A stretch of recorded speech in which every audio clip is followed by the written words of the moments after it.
45వ అధ్యాయము.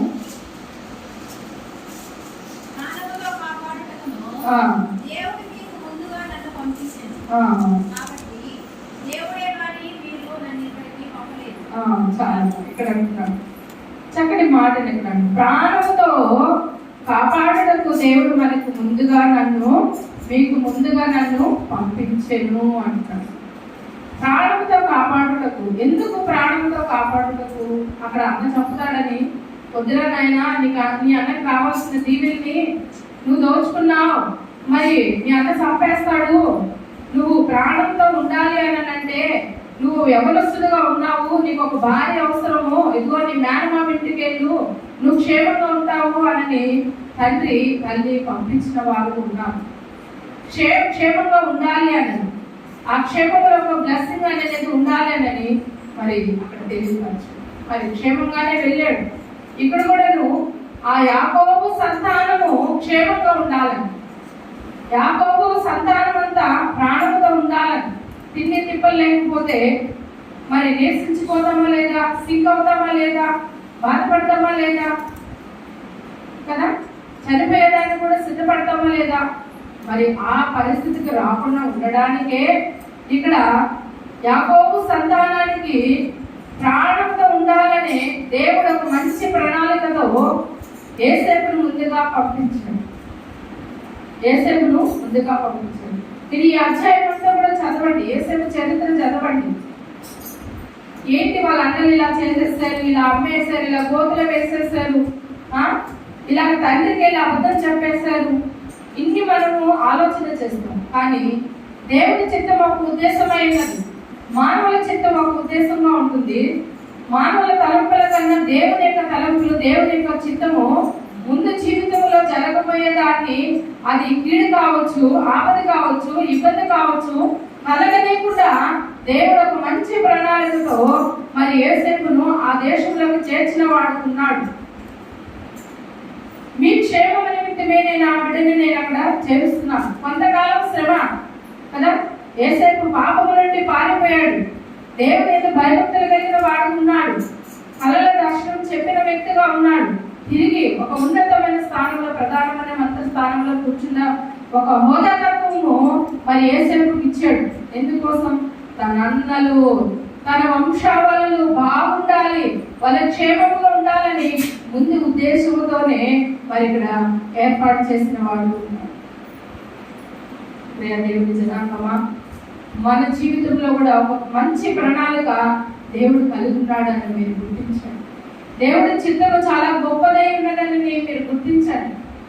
అందుకే ఇక్కడ యోసేపు చరిత్ర మనకి ఒక మాదిరిగా చూపిస్తున్నాడు. అయా ఇక్కడ అంటున్నాడు, చక్కటి మాటలు మనం చూసిన, ప్రాణముతో కాపాడుటకు దేవుడు మీకు ముందుగా నన్ను ఇక్కడికి పంపించెను. దేవుడు ముందుగా పంపించెను. కొన్ని విషయాలు దేవుడు తన దూతల ద్వారా మరి మార్గం సరళం చేస్తాడు. పడిపోయేటప్పుడైతే పట్టుకుంటాడు. ఎందుకు? సాక్ష్యము చెప్పాలి కదా. శ్రమ వచ్చేటప్పుడు ఆ శ్రమల అనుభవాల్లో దేవుడు చేసిన మిరాకిల్స్ బట్టి మనం సాక్ష్యం చెప్పాలని, ఆయన నామానికి మహిమ తెచ్చుకోవాలి. కొన్ని విషయాలు దేవుడు అద్భుతకరంగా చేస్తాడు. అవి గ్రహించుకోలేని పరిస్థితిలో మనం ఉంటాం. కానీ గ్రహించుకున్నప్పుడు దేవుడు ఇంత గొప్ప కార్యాలు చేస్తాడా అని మనమే ఆశ్చర్యపోయేలాగా దేవుడు గొప్ప సహాయం చేస్తాడు. మరి ఇప్పుడు సహాయం చేశాడా లేదా? యాకోబు సంతానానికి సహాయం చేస్తాడా లేదా? సమృద్ధి కలిగిన ఆహారం పెట్టాడా లేదా? ఈ సమృద్ధిగా ఆహారం లేకపోతే ఏమైపోతాడు? చిన్నపిల్లల కానించి పెద్దవాళ్ళ దాకా, వృద్ధుల దాకా మరి ఎంతమంది ఉన్నారు కదా. ఇంతమందికి ఆహారం కావాలన్నట్టే కదా కరువు పరిస్థితి వచ్చింది. 7 ఏళ్ళు కరువు పరిస్థితి వచ్చింది. ఆ కరువుల వల్ల ఎలా బ్రతకాలి? కరోనా టైంలో రేషన్ మేము ఎవరిస్తారా అని ఎదురు చూసిన వాళ్ళు కూడా ఉన్నారు. కూరగాయలు ఎవరిస్తారని ఎదురు చూసిన వాళ్ళు ఉన్నారు. పనులు లేవు. టీచర్స్ కావచ్చు, మరి పెద్ద పెద్ద జాబ్ చేసే వాళ్ళు కావచ్చు, అందరూ కూడా చిన్న చిన్న వ్యాపారాలు చేసుకున్న వాళ్ళు కూడా ఉన్నారు. ఎందుకు? అది కరువు పరిస్థితి. ప్రాణాలు పోతున్నాయి. ఒక పక్కన బిడ్డలు ఒక ఆకలితో అలమటిస్తున్నారు, వేదనతో ఉన్నారు, అనారోగ్యాలతో ఉన్నారు. ఒక పక్క కుప్పలు కుప్పలు శవాలు పడిపోతున్నాయి. ఆ శవాలను తీసుకెళ్లి పూడ్చేదాన్ని కూడా మరి ఆ కుటుంబంలో ఉన్న వ్యక్తులు కూడా పోలేని పరిస్థితుల్లో ఉన్నారు. అలాంటి పరిస్థితులలో దేవుడు ఎంతగా గొప్పగా మనల్ని కాపాడాడు. ఆ ఆహారం కోసం మనం ఎంత ఎదురు చూసాం. కరువు దినాలలో ఆ రోజు మనకు ఆ కరువు దినాలు మనం జ్ఞాపకం చేస్తున్నప్పుడు ఈ కరువు దినాలను కూడాను మరి యేసేపు చేసిన మేలు ఎలాంటివో మరి అన్నదమ్ములు గుర్తిస్తున్న వారు ఉన్నారు. ఆ సత్యాన్ని వివరిస్తున్నాడు. మన జీవితంలో కరువు లాంటి పరిస్థితులు ఎన్నో మనలో వస్తాయి, కానీ ఒక మంచి ఒక సహాయాన్ని దేవుడు పంపిస్తాడు. ఒక సహాయం పంపిస్తాడు. ఏ రీతిలో పంపిస్తాడో తెలియదు. 4 దిక్కులు మూసేస్తూ ఉంటాయి కదా, 5వ దిక్కు నుండి సహాయం వస్తుందని ఎస్తేరు గ్రంథంలో మాట్లాడు. ఆ 5వ దిక్కే మనకి దేవుడే ఉన్నాడు కదా. తూర్పు, పడమర, ఉత్తరం, దక్షిణం అన్ని మూసేస్తూ ఉండొచ్చు, కానీ ఆకాశము నుండి దేవుడు సహాయం పంపిస్తాడు. సియోనులో నుండి దేవుడు ప్రత్యుత్తరిస్తాను అంటున్నాడు, జవాబిస్తాను అంటున్నాడు. అయితే ఈ కుటుంబాన్ని కూడా దేవుడు కాపాడుతున్నాడు. ముందుగా పంపించిన వ్యక్తిగా ఉన్నాడు. కీర్తన గ్రంథము 33వ అధ్యాయం 18వ వచనం చూద్దామండి. కీర్తన గ్రంథము 13వ విషయం చూద్దాము. కీర్తన గ్రంథము 33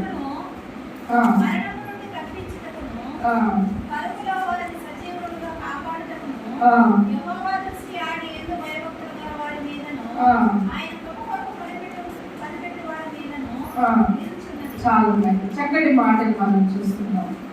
కరువులో వారి ప్రాణమును మరణము నుండి తప్పించుటకును, కరువులో వాళ్ళు ఎలా ఉండాలంటమ్మా, సజీవులుగాను కాపాడుటకును యెహోవా దృష్టి ఆయన యందు, చూడండి, ఆయన యందు భయభక్తులు గల వారి మీద, ఆయన కృప కొరకు కనిపెట్టుకుని వారి మీద నిలుచుచున్నది. దేవుని యొక్క దృష్టి మన మీద ఉండాలి. దేవుని దృష్టి మన మీద లేకపోతే మనం ఎలా ఉంటామో ఒకసారి ఆలోచించండి. ఈరోజు దేవుని దృష్టి మన మీద ఉన్నాం కాబట్టి ఈరోజు మంచి ఆయుష్తో, మంచి ఆరోగ్యంతో, మంచి నెమ్మదితో కదా ఈరోజు దేవుని సన్నిధిలో కూర్చొని దేవుని మనం ఏం చేస్తున్నాం, స్తుతిస్తున్నాం, ఆరాధిస్తున్నాం. దేవుని మాటలు మనం వింటున్నాం. ఈరోజు నీకు ప్రాణ రక్షణ పెట్టాడా లేదా, ప్రాణభిక్ష పెట్టాడా లేదా, మంచి ఆహారం ఇచ్చాడా లేదా, కరువులో ఉండకుండా సమృద్ధి కలిగిన జీవితంలో ఉన్నావా లేదా?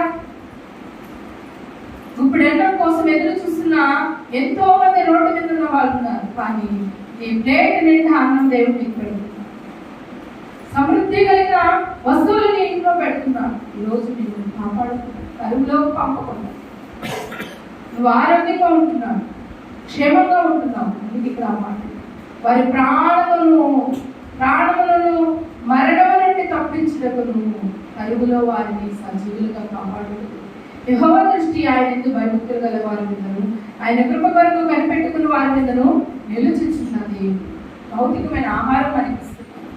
ఆత్మీయమైన ఆహారం లేకపోతే ఆలోచన చేయండి. భౌతికమైన ఆహారం మనకు కావలసిన సమృద్ధి కలిగిన ఆహారం మనకి కొంచెము మనకి నీరసంగా ఉందన్నా, ఇమ్యూనిటీ తగ్గిందన్నా, దానికి కావాల్సిన డ్రై ఫ్రూట్స్ మంచిగా మనం పాలు, గుడ్డు అన్ని సమృద్ధిగా, ఆకుకూరలు అన్నీ మనం తీసుకుంటాం. మంచి వెజిటేబుల్స్ మనం తీసుకుంటాం. ఎందుకు? మన శరీరానికి కావాల్సిన ఆరోగ్యాన్ని మనం సమకూర్చుకుంటాం. కానీ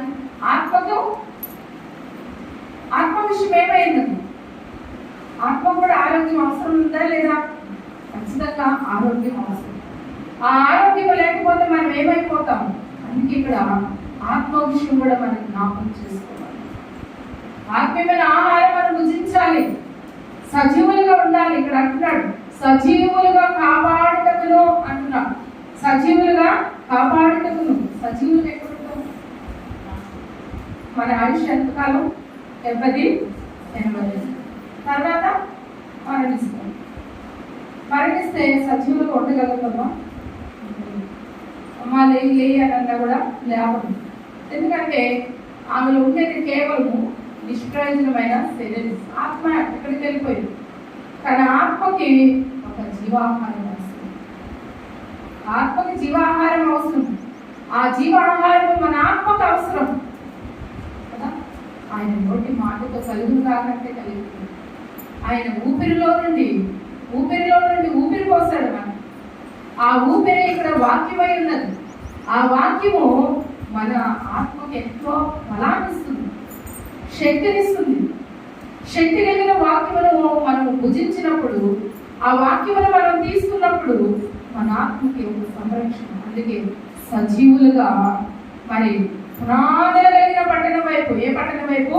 పునాదులు కలిగిన పట్టణం వైపు మనం ఎదురు చూస్తున్నప్పుడు ఆ పునాదులు కలిగిన పట్టణంలో మనం ఉంటాం. రమ్యము కలిగిన దేశం అంటే ఇక్కడ రమ్యము కలిగిన పండు తినింది మరి అభయం అయిపోయింది, ఆదామయం అయిపోయారు, పాపం. రమ్యము కలిగిన దేశంలో మనం ఉన్నప్పుడు మనం సజీవులుగా ఉంటాం. ఎలా ఉంటాం? సజీవులుగా ఉంటాం. దేవుని ఆరాధించే తత్వంలో మనం ఉంటాం. దేవుని మహిమపరిచే తత్వంలో మనం ఉంటాం. అది మనకి కావాలని దేవుడు ఇక్కడ ఆత్మీయమైన ఆహారం ఇస్తాడు. భౌతికమైన ఆహారము, అలాగే ఆత్మీయమైన ఆహారం. ఈ ఆత్మీయమైన ఆహారం లేకుండా భౌతికమైన ఆహారం మనం ఎంత తిన్నా 70, 60, 80 తర్వాత మన జీవితం కొలాప్స్. లేదంటే దేవుని యొక్క కృపను బట్టి ఇంకొక 10, 15 వేస్తుంది, ఏదో ఒక 5 వేస్తుంది. మా మామయ్య మతం జరిపిన 4 సంవత్సరాలకి ఆయన కూడా ఆయన దేవుని యొక్క పిలుపుని బట్టి వెళ్ళిపోయాడు. ఆయన ఆయుష్ అద్భుతం. కానీ మన జీవితాంతము యుగాలు ఒక ఆయుష్ కలిగి ఉండాలంటే ఆత్మీయమైన ఆహారము మనం పొందుకొని దేవుల్లో మనం ఉండడమే సజీవులు. అయితే ఇది మనకి కావాలంటే దేవుని కనిదృష్టి కూడా మనకు అవసరం అండి. దేవుని కనిదృష్టి కూడా మనకు అవసరం. ఆయన కనిదృష్టిని మీద ఉంచి పరిశుద్ధమైన వాక్యాన్ని ఎదుగు పంపుతున్నాడు. అందుకే యెహోవా దృష్టి ఆయన యందు భయభక్తులు గల వారి మీద, ఆయన కృప కొరకు కనిపెట్టుకున్న వారి మీద నిలుచుచున్నది.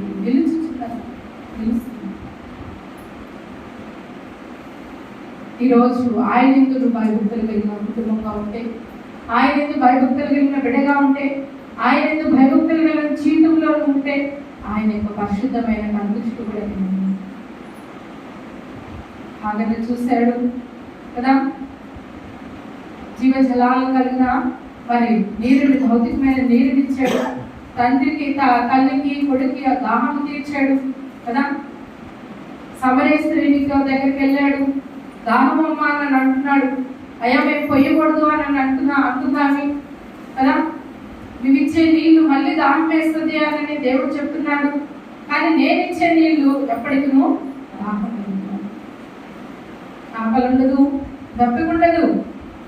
కానీ ఆమెను దర్శించాడా లేదా? ఆమె ఏమి చేసింది? తన ఊరి వారిని అందరిలో కూడా మార్చిన గొప్ప యోధురాలు.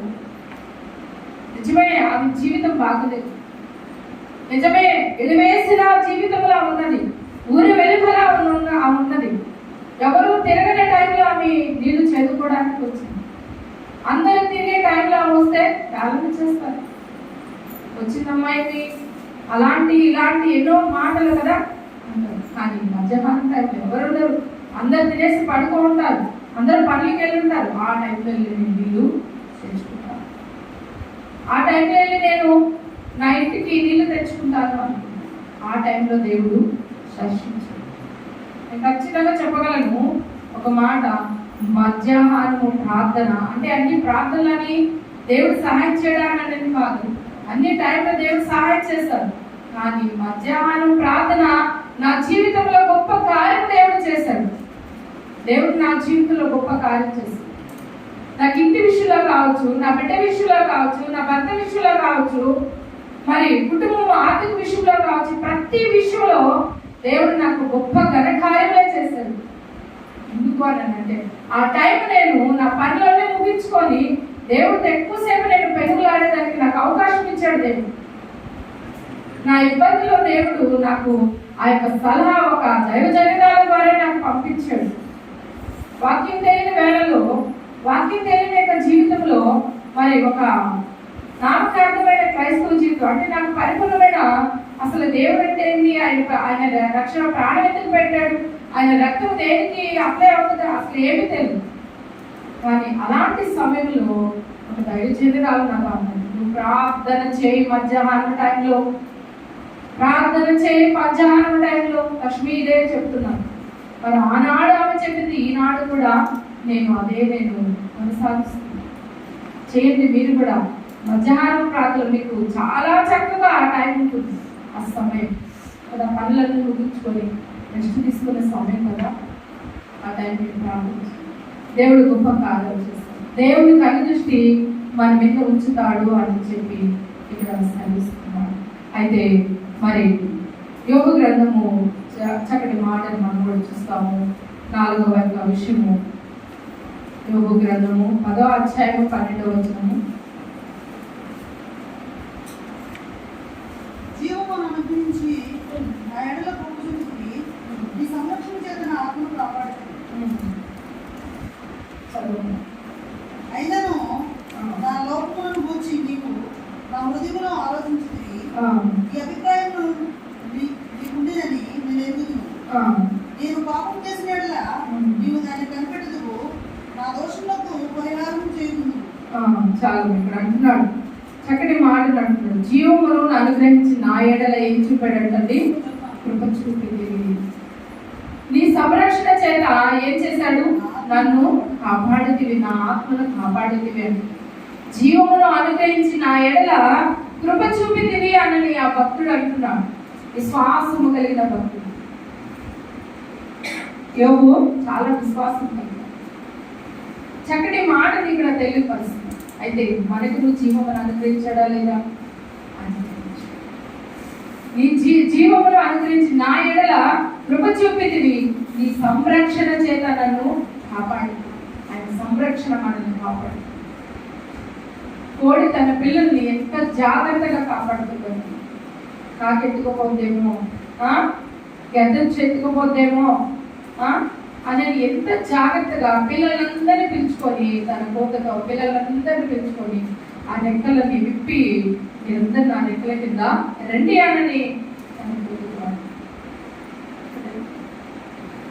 ఒక కోడి పిల్లకి తన పిల్లల మీద అంత ప్రేమ ఉన్నప్పుడు, జీవం కలిగిన దేవుడు మన పట్ల ఎంత ప్రేమను వ్యక్తపరుస్తున్నాడో చూడండి, ఎంత ప్రేమను చూపుతున్నాడో చూడండి, ఎంత దయను చూపుతున్నాడు. ఈ దయ, ఆయన కృప మన పట్ల చూపి మనల్ని సంరక్షిస్తున్నాడు, కాపాడుతున్నాడు. నరకములో పడిపోకూడదు, నరకములో పడిపోకూడదు.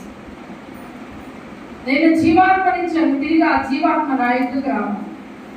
యోబు ఆయన యొక్క ఉద్దేశాలను గమనించాడు. యోబు ఆ స్థితి ఎదిగిన వాడుతున్నాడు. యోబు దేవుని యొక్క తలాంతులు ఎదిగిన వాడుతున్నాడు. యోబుకు వచ్చిన శ్రమలన్నింటిలో తన స్నేహితులు ముగ్గురు వచ్చి, నువ్వు ఇంత భక్తి జీవితంలో ఉన్నావు, రకరకాల ప్రశ్నలు వేసి వేధించారు యోబుని. అయినా కూడా ఎక్కడ కూడా విశ్వాసము వదిలినట్టుగా మనకు కనబడట్లేదు, వదిలినట్టుగా మనకు కనబడట్లేదు. సహించాడు, బిడ్డలను పోగొట్టుకున్నాడు కదా, ఆస్తిని పోగొట్టుకున్నాడు, సర్వము పోయింది, భార్య కూడా దూషిస్తుంది పక్కన. నువ్వు దేవుడి నామాన్ని అవమానం చేయి, దేవుడు నీకు మరణం ఇస్తాడు, నువ్వు మరణించు. బాగున్నప్పుడు బాగున్నాం, తిన్నాం, హ్యాపీగా ఉన్నాం, ఈరోజు సమస్తం పోతే దేవుడు దూషించాలా? మూర్ఖురాలు మాట్లాడినట్టు మాట్లాడదు. మనలో కొన్ని మూర్ఖత్వాలు మనం వదిలిపెట్టాం. శ్రమ వచ్చినప్పుడు విడిచిపెట్టాలి. మూర్ఖమైన జీవితము నాశనానికి ఇబ్బంది తీసుకొస్తుంది, శ్రమలకు ఇబ్బంది తీసుకొస్తుంది. అది మనం ఎప్పుడైతే విడిచిపెడతామో తిరిగి రెండింతల ఆశీర్వాదం పొందుకుంటామని. ఎవరైనా కానీ నెమ్మది కలిగిన జీవితంతో, ఓర్పుతో, సహనంతో మనము మాదిరి చూపించినప్పుడు మరి దేవుని యొక్క కార్యాలు కూడా మనం చూస్తాం. ఈ ఓర్పు సహనం మన జీవితంలో లేకుండా మనం ఎంత సాధించినా మనకి వ్యర్థం. మనం ఎంత సాధించినా వ్యర్థం. ఆయన సంరక్షణ లేకపోతే, ఆయన కృప లేకపోతే మనం ఏమైపోతాము కదా. అందుకే ఇక్కడ ఆ భక్తుడు ఆ మాట అంటున్నాడు, చక్కటి మాటని ఇక్కడ తెలియపరుస్తున్నాడు. జీవమును అనుగ్రహించి నా ఎడల కృప చూపితివి, నీ సంరక్షణ చేత నన్ను నా ఆత్మను కాపాడుతివి. అయ్యా, నీ సంరక్షణ చేత నువ్వు ఈ లోకానికి రాకపోతే, నా ఆత్మ నా కోసం ప్రాణం పెట్టకపోతే ఈరోజు నేను అదే శాపంలో ఉంటాను. అదే పాపములో ఉన్నారు. ఆ పాపం వల్ల వచ్చే జీతం ఏమైనది? మరణం. మరణం. అది రెండవ మరణంలోకి మనము వెళ్ళిపోయినప్పుడు అప్పుడేదానికి అక్కడ ఇంకో క్రీస్తు రాడండి కదా. ఇంకో క్రీస్తు రాడు. ధనవంతుడు అడుగుతున్నాడు కదా, అయ్యా భూమి మీద నాకు ఎంతమంది ఉన్నారు? ఎంతమంది ఉన్నారు? అది వాళ్ళని కాపాడుకుంటానయ్యా. నువ్వు వెళ్ళేదానికి నీకు కుదరదు. మోషే ప్రవక్తలు ఉన్నారు. వాళ్ళు దేవుని ఎందుకు వాక్యము, దేవుని యొక్క వాక్యము వాళ్ళ ద్వారా ప్రకటింపబడుతుంది. అంటే ఆ వాక్యము విన్నప్పుడు, విశ్వసించినప్పుడు మన ఆత్మలు కాపాడుకుంటాం. మన ఆత్మలు కాపాడుకుంటాం. అందుకే వాగ్దానం ఇచ్చిన వాడు జ్ఞాపకం చేసుకోవాలి. ప్రతి విషయంలో జీవమును అనుగ్రహించి నా ఎడల కృప చూపితివి, నీ రక్షణ నీ సంరక్షణ చేత నా ఆత్మను కాపాడితివి. అయినను నా లోకములను గురించి నీవు నా హృదయములో ఆలోచించితివి. ఈ అభిప్రాయం నీకుంటుందని నేను ఎరుగుదును. నేను పాపము చేసినడలా నీవు దానిని కనిపెట్టదువు. నా దోషములకు పరిహారము చేయకూడదు. నేను దోష కృత్యములు చేసినడలా నాకు బాధ కలుగును. ఇలాంటి బాధలు మనకు తెచ్చుకోకుండా, అయ్యా నేను ఆశీర్వదింపబడతాను, అయ్యా నేను దీవింపబడతాను, అయ్యా మీ సంరక్షణ నాకు ఎంతైనా కూడా నాకు అవసరమై ఉంటుందయ్యా అని మనం ఎరుగుదాం. 5వ విషయం చూద్దాం. రాజుల గ్రంథము, 1 రాజుల గ్రంథము 2వ అధ్యాయము 3వ వచనం కూడా మనం చూద్దామండి. 1 రాజుల గ్రంథము 2వ అధ్యాయము 3వ వచనం.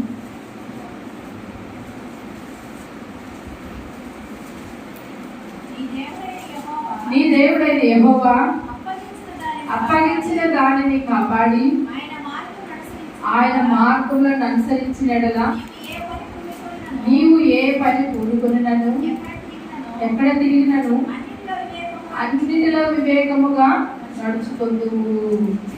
మోషే ధర్మశాస్త్రంలో రాయబడి ఉన్న దేవుని కట్టడలను, ఆయన నియమించిన ధర్మమంతటిని, ఆయన న్యాయ విధులను, శాసనములను గాయకొనుకున్నారు. అప్పుడు నీ పిల్లలు తమ ప్రవర్తన విషయంలో జాగ్రత్తగా ఉండి నా ఎదుట తమ పూర్ణ హృదయముతో, పూర్ణ మనసుతో సత్యములను అనుసరించి నడుచుకొని నెడలా ఇశ్రాయేలు రాజైన సింహాసనము మీద ఆశీనుడగు ఒకడు నీకుండగా మానడని యెహోవా నన్ను గురించి ప్రమాణము చేసిన మాట స్థిరపరచు దేవుడు కదా. కాపాడే దేవుడు అయ్యా, కృప చూపే దేవుడు అయ్యా, సంరక్షించే దేవుడు అయ్యా, తప్పించే దేవుడు అయ్యా. ఎన్నో మనము దేవుడిని కనపరచు. ఇక్కడ మంచి మాట అంటున్నాడు. నీ దేవుడైన యెహోవా నీకు అప్పగించిన దానిని కాపాడి ఆయన మార్గములను అనుసరించినట్లా నీవు ఏ పని పూనుకొనినను, ఎక్కడ తిరిగినను అన్నిటిలో వివేకముగా నడుచుకొందువు. ఎందుకు అనంటే ఆ వివేకము లేకపోతే మనం ఏది చేసినా వ్యర్థమే. బుద్ధి జ్ఞానములు సర్వ సంపదములు ఎవరు ఎందుకు గుప్తమైంది? ఆయన ఇచ్చువాడు. ఏదైతే ఒక తలాంతులు కలిగి ఏదైతే నువ్వు చేస్తున్నావు, ఏ పని చేస్తున్నావు, నువ్వు అంటున్నాడు కదా ఇక్కడ దేవుడు నేను చేస్తాను, నేను నెరవేరుస్తాను. దాని ముందు ఏమి ఉండాలి? ఇక్కడ దాని ముందు మనం వేసుకున్నాం. ఇక్కడ దాని తర్వాత అన్నాడు పరిపూర్ణమైన మనసుతో, పరిపూర్ణమైన హృదయంతో సత్యమును అనుసరించి నడుచుకొని నెడలా అంటున్నాడు కదా. నడుచుకొని నెడలా చేసిన ప్రమాణమును దేవుడు స్థిరపరచువాడు. దేవుడు స్థిరపరుస్తున్నాడు, దేవుడు కాపాడుతున్నాడు. మరి మనం స్థిరలుగా ఉండి మనము దేవుణ్ణి ఘనపరచాలి. నా పని అంతటిలో నీవు ఉన్నావు, నా మార్గంలో నీవు ఉన్నావు. పొలం పని చేస్తున్నావా? దేవుడు నీకు తోడుగా ఉంటాడు. వ్యాపారం చేస్తున్నావా? దేవుడు నీకు తోడుకున్నాడు. ఉద్యోగంలో నీవు చేస్తున్నావా? దేవుడు నీకు తోడుకున్నాడు. ఈరోజు లక్షల కోట్లు సంపాదించుకున్న వాళ్ళ ప్రాణానికి జాగ్రత్త. మనం చూశారు కదా, ట్రైన్ కింద ఎంతమంది పడిపోయారు? ముగ్గురు, తల్లి, కుమార్తె, మామయ్య. మంచిగా చదువుతున్నారు, శాలరీ మంచి శాలరీ కదా. వాళ్ళ భర్త కూడా మరి దుబాయ్లో, అతను కూడా అక్కడ వర్క్ చేస్తున్నారు. ఎంతుంది? ఏమి సుఖం? వివేచన లేదు, వాళ్ళు ఏం లేదు, వివేచన లేదు, ఆలోచించే తక్కువ జ్ఞానం లేదు, తొందరపాటు. ఏ ప్రాబ్లం వచ్చినా దాన్ని సాల్వ్ చేసుకోగలిగిన శక్తి కలిగిన ధైర్యం దేవుడు మనకి అనుగ్రహించాడు. క్రైస్తవ జీవితంలో ఉండేది అదే. పిరికి వారు, అవిశ్వాసులు దేవుని రాజ్యానికి అనుకుంటున్నాం. తొందరపాటి తనముతో ఆ తల్లి ఇద్దరు బిడ్డల ప్రాణము తొందరపడి మన మార్గంలో దేవుడు ఉన్నాడు, మనకు తోడుగా ఉన్నాడు, మనల్ని సంరక్షిస్తున్నాడు, మనల్ని దీవిస్తున్నాడు, మనల్ని పోషిస్తున్నాడు, మనల్ని నిలబెడుతున్నాడు. నిలబడిన వారిని పడిపోకుండా స్థిరులంగా క్రీస్తు అనే బండ మీద మనము స్థిరులంగా ఉండాలని దేవుని యొక్క వాక్యము సెలవిస్తుంది. ఇక్కడ ఎవరైనా పిరికివారు ఉన్నారా? పిరికివారు ఉన్నారా? అవిశ్వాసులు ఉన్నారా? కదా. ఒకవేళ ఉంటే ఈరోజు దేవుడు నీతోనే మాట్లాడుతున్నాడు. పిరికివారిగా ఉండకూడదు, అవిశ్వాసులుగా ఉండకూడదు. విశ్వాసము, ధైర్యము, దేవుని వాక్యము, దేవుడు నాకు తోడుగా ఉన్నాడు, అలాగే దేవుడిలో నేనున్నానని ఒక గొప్ప ధైర్యంతో మీరు దేవుడు మీ జీవితంలో గొప్ప కార్యం చేస్తారు. మీరు ఏ పని పూనుకున్నాను, ఏది చేసినా కూడాను దేవుడు స్థిరపరుస్తాడు. ఏం చేస్తాడు? స్థిరపరుస్తాడు, దీవిస్తాడు. సామెతల గ్రంథము 3వ అధ్యాయము 26వ వచనము త్వరగా నేను ముగించేస్తాను.